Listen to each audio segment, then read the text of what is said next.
Halo sahabat Indonesia, siapa bermain api di Omnibus Law? Ini sekarang lagi tren, hari ini, kemarin, dan esok. Semua sibuk membakar Omnibus Law. Omnibus, Anda tahu? Itu adalah bus yang pertama kali diperkenalkan di Paris tahun 1820. Itu bus yang bisa mengangkut begitu banyak orang. Makanya disebut dengan bus omni atau omnibus. Kemudian sejarahnya omnibus ini dikembangkan di Amerika Latin menjadi semua saja yang bisa masuk dalam satu keranjang dinamakan omnibus. Gitu. Kalau Anda makan semua hal dan digabungkan dalam satu perut, namanya perut Anda adalah perut omnibus, katanya begitu. Nah, sahabat Indonesia, Omnibus Law adalah suatu undang-undang yang merangkum begitu banyak undang-undang yang ada untuk dipadukan, disatukan dalam suatu kerangka undang-undang yang integratif. Itu semangat yang ingin disampaikan Presiden Jokowi. Karena apa? Indonesia dari dulu terkenal undang-undang satu ke undang-undang yang lain saling tabrakan. Nah, ini yang tidak dikehendaki oleh Presiden Jokowi. Makanya dia memerintahkan pembantunya dan kerjasama dengan anggota DPR untuk membuat yang namanya Omnibus Law. Dari 79 undang-undang disatukan dalam keranjang Omnibus Law dan ada 11 klaster. Nah, salah satu klaster yang mendapatkan resistensi cukup keras adalah klaster Undang-Undang Cipta Lapangan Kerja. Ini yang sedang ramai. Sahabat Indonesia, kita harus mengakui bahwa ide Presiden Jokowi membuat Omnibus Law untuk Undang-Undang Cipta Lapangan Kerja itu luar biasa. Semangatnya adalah memadukan undang-undang yang saling bertabrakan selama ini dalam satu undang-undang yang permanen yang mengatur semuanya. Bukan hanya pekerja, tapi juga iklim usaha yang menyangkut masalah iklim investasi di Indonesia. Kita membutuhkan itu. Kenapa? Terkhusus pada saat pandemi sekarang. Kita membutuhkan recovery yang luar biasa. Dan itu kita membutuhkan investor asing untuk masuk di Indonesia. Sahabat Indonesia, Indonesia terkenal menjadi negara yang tidak terlalu seksi bagi investor. Kenapa?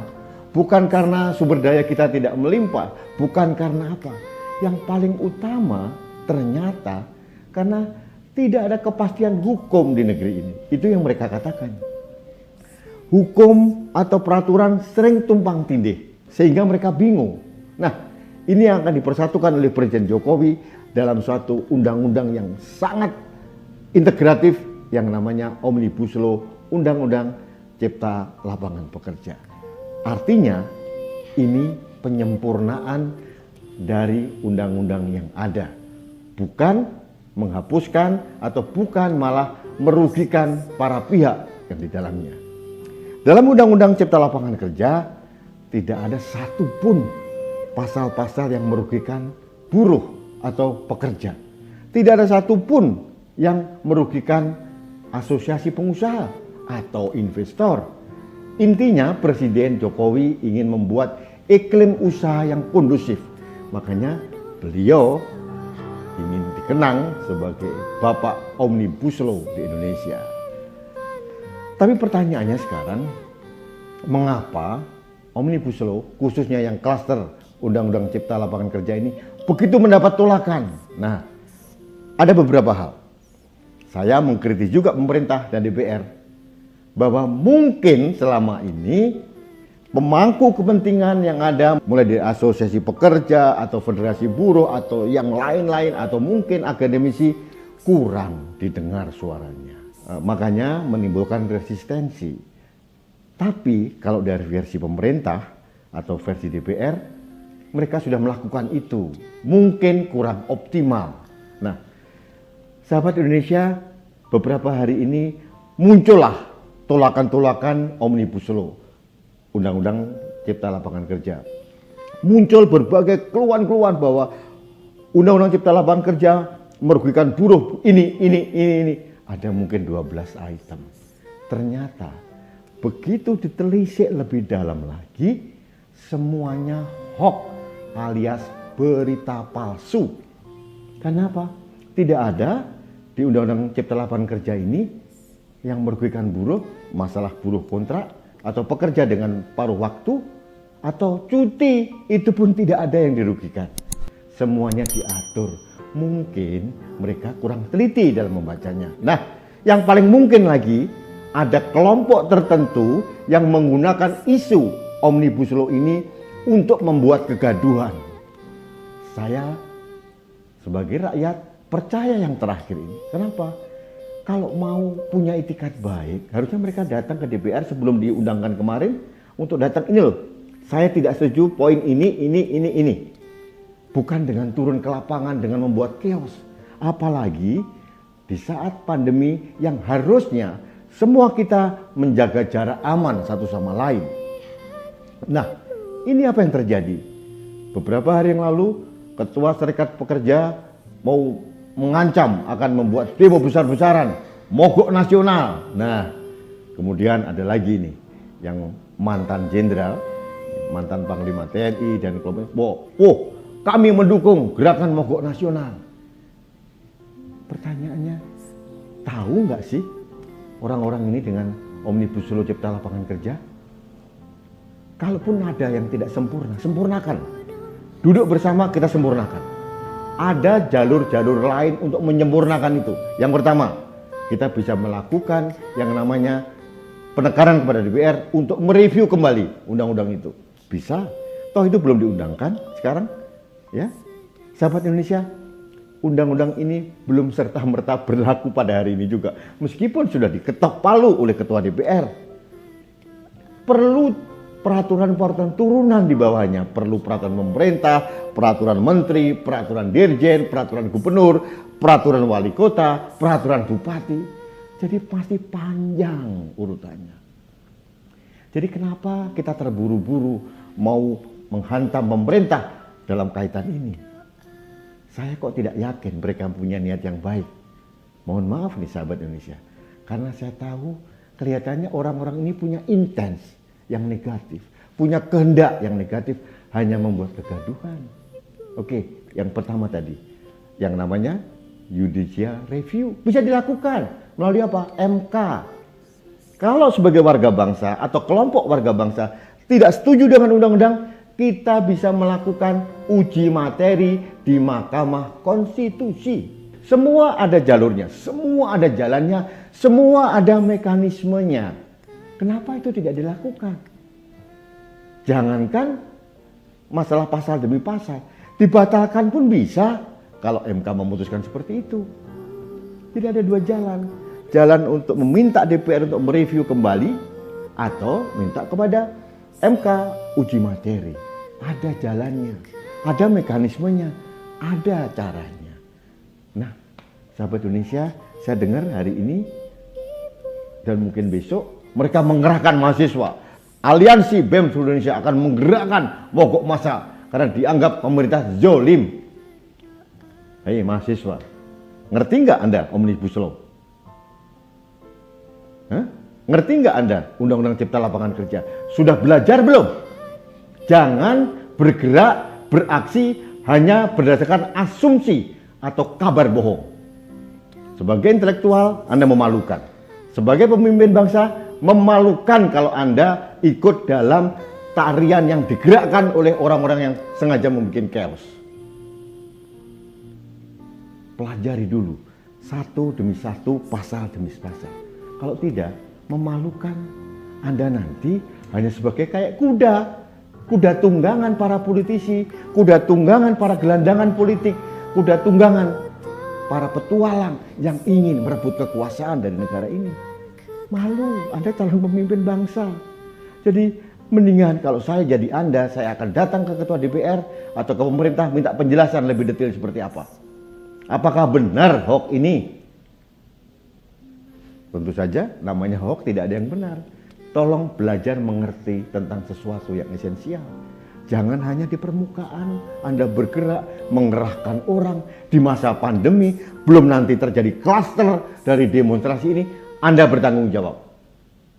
Kalau penyebaran virus corona ini muncul karena ulah para demonstran, Anda harus bertanggung jawab. Jangan asal teriak, jangan memprovokasi. Belum lagi saya dengar ada anak STM mau turun juga. Semakin kuat dugaan saya bahwa demo-demo untuk menolak Omnibus Law ini adalah demo-demo yang sangat manipulatif dan rekayasa. Oleh siapa? Oleh orang-orang yang menginginkan kegaduhan di negeri ini. Saya bukan pendukung pemerintah, tapi saya mendukung Indonesia. Saya menginginkan ada kedamaian, saya menginginkan kehidupan yang harmoni. Apalagi di masa pandemi ini. Semua lagi bertahan dari serangan virus, semua lagi bertahan dari serangan pandemi ekonomi yang menghantam kita. Anda merusaknya dengan serta-merta. Ini sangat tidak fair.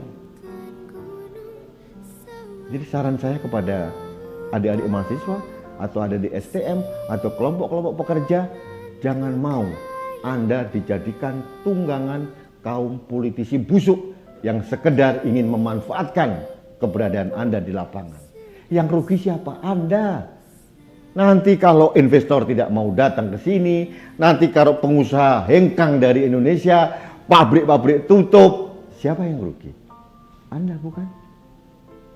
Tidak ada dalam pasal demi pasal di Undang-Undang Nomor 13 Tahun 2003 tentang ketenagakerjaan yang dihilangkan dari Undang-Undang Cipta Lapangan Kerja ini. Justru disempurnakan. Pelajari itu. Jangan hanya beraksi, berasumsi dari tulisan WA Group atau media sosial yang lain. Cross check, bener nggak sih? Bisa cross check di media mainstream, televisi, media yang akurat. Jangan media abal-abal. Jangan dari Instagram saja, jangan dari WA saja. Demo-demo tahun kemarin diputar, ini kerusuhan di sini diputar kembali. Hanya apa? Menebarkan ketakutan. Hati-hati, negara kita ini sedang digerogoti dari dalam. Bukan oleh orang asing, tapi oleh orang kita sendiri. Oleh siapa? Orang yang ngebet pengen berkuasa. Sahabat Indonesia, hati-hati. Kalau tidak sempurna, mari kita sempurnakan. Kalau tidak lurus, mari kita luruskan. Pemerintah itu bukan dewa. Presiden bukan manusia setengah dewa. Bisa juga diberikan masukan, bisa diberikan saran. Intinya ada niat baik dari kita. Dan saya mohon maaf ini sahabat Indonesia, saya tidak melihat niat baik dari para pentolan demo, pentolan yang menggerakkan, memobilisasi orang untuk turun ke lapangan di masa pandemi ini. Mereka adalah orang-orang yang tidak bertanggung jawab. Kenapa? Mereka mengorbankan kesehatan para pekerja, mengorbankan para mahasiswa, mengorbankan pelajar STM untuk turun ke lapangan, berhadapan dengan aparat keamanan. Mereka hanya ingin menimbulkan chaos, menimbulkan kegaduhan. Kasihan polisi kita, kasihan tentara kita, harus dibenturkan dengan sesama. Jahat sekali orang yang mempunyai niat seperti itu. Jadi maaf, ya, tolong Anda sabar dan mohon Anda jangan terpancing dengan provokasi. Negara ini sedang ada cobaan, ada pandemi corona yang belum berakhir. Mari bersama bersatu padu mendukung lingkungan kita untuk menjadi sehat dari segi kesehatan maupun dari segi ekonomi. Jangan membuat kegaduhan. Bagi para pekerja tolong belajar. Apa sih yang Anda proteskan? Ada atau tidak? Dihilangkan atau tidak? Jangan keburu emosi, terlalu reaktif dari berita-berita bohong. Baik sahabat Indonesia, demikian opini saya tentang siapa yang bermain api di Omnibus Law Undang-Undang Cipta Lapangan Kerja. Saya sekali lagi tidak percaya dengan niat baik orang-orang yang ingin menciptakan kegaduhan di negeri ini. Saya hanya ingin semua pihak, semua pemangku kepentingan, semua kita untuk saling bersinergi membangun bangsa ini, menciptakan kedamaian, bukan kegaduhan. Apalagi dirongrong oleh orang-orang yang pengen negeri ini gaduh hanya karena dia ambisi menjadi seorang presiden atau penguasa. Kalau terjadi instabilitas keamanan di negeri ini, siapa yang rugi? Mereka yang di daerah Menteng, mereka yang di daerah Sudirman atau daerah Cendana? Bukan, kita rakyat kecil yang rugi. Ya, mereka enak-enak uangnya sudah melimpah ruah, di luar negeri sudah banyak uangnya mereka. Kita nggak punya uang. Kita sedang berusaha untuk hidup, bertahan hidup demi anak kita. Jangan kita mau diperalat oleh mereka, para peguda penguasa. Mereka adalah penjahat kemanusiaan. Karena mereka tidak peduli dengan Anda. Mereka hanya peduli bagaimana berkuasa di negeri ini. Begitu sahabat Indonesia, demikian opini saya. Jangan lupa like and subscribe kanal TV Anak Bangsa. Dan satu lagi pesan saya, mari menjadi warga negara yang bijak dan cerdas. Jangan mudah terprovokasi oleh berita-berita yang belum tentu kebenarannya. Sampai ketemu lagi.